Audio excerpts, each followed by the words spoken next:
وہ ہمارے ایک دانش والے ہیں، تو انہوں نے مضمون لکھا، کئی باتیں بڑی پسند آتی ہیں۔ وہ کہتے ہیں کہ میری اہلیہ، ان کو بھی کسی نے نا مس گائیڈ کر دیا تھا، حالانکہ اچھی خاتون ہے، کسی نے مس گائیڈ کر دیا، تو وہ بھی سماجی اور ویلفیئر اور یہ خواتین کو شوق ہوتا نا بننے کا، تو وہ بھی سماج کے اندر اچھا مقام تلاش کرنے کے موڈ میں آ گئی۔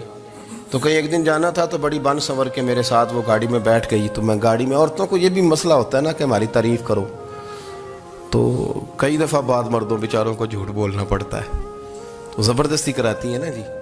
تو اس میں گنجائش بھی دی ہے شریعت نے گنجائش دی ہے کہ کبھی بیوی کو راضی کرنے کے لیے خلاف واقعہ بات کرنی پڑے تو کر لینی چاہیے، تو وہ کراتی بھی ہیں۔ 3 موقع پر خلاف واقعہ بات کرنے کی اجازت ہے، واقعے کے خلاف بھی آپ بات کر سکتے ہیں۔ جنگ کے موقع پر 2 لوگوں کو صلح کرانے کے لیے اور بیوی کو راضی کرنے کے لیے کر لیں کوئی ایسی بات، بے شک اپنی طبیعت پہ جبر کر کے کر لیں، گنجائش ہے، اجازت ہے۔ تو وہ کہتے ہیں جب وہ گاڑی میں میرے ساتھ بیٹھی بن سنور کے، تو وہ تقاضا کرنے لگی کہ میں نے مطلب بڑے اچھے کپڑے پہنے ہیں پر آپ نے توجہ نہیں کرائی۔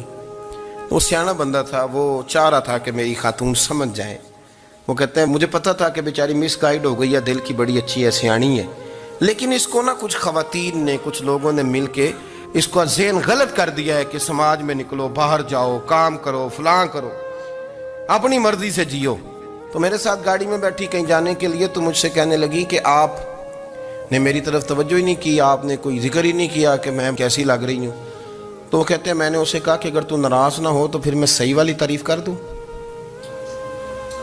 تو اس نے کہا کہ آپ کر دیں۔ تو کہتے ہیں میں نے درد سے اور خلوص سے اپنی بیوی سے کہا، خلوص کے ساتھ میں نے کہا میں تو روز گھر ہوتا ہوں، روز شام کو گھر ہوتا ہوں، اگر تو میرے لیے تیار ہوتی تو میں تیری تعریف کرتا، لیکن آج تو باہر جانے کے لیے تیار ہوئی، تو پھر ان سے تعریف کی امید رکھ جن کے لیے تو نے تیاری کی ہے۔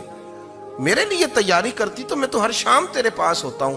کہتے ہیں وہ میرے لفظوں میں درد تھا تو وہ بھی رو پڑی، کہنے لگی آپ گاڑی روک دیں، مجھے باہر جا کے کسی کو راضی نہیں کرنا، میں نے اسے راضی کرنا ہے جس کو رب کریم نے میرا شوہر بنایا ہے اور میرے لیے منتخب کیا ہے میرے ماں باپ کو۔ میں واپس لوٹتی ہوں۔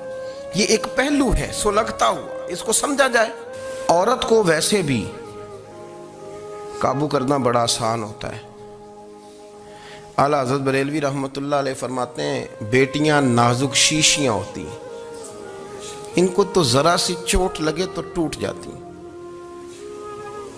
دیکھیں کتنا بڑا جملہ کہا بریلی کے امام، نازک شیشیاں، ذرا کوئی آدمی گمراہ کرتا ہے، ذرا خراب کرتا ہے،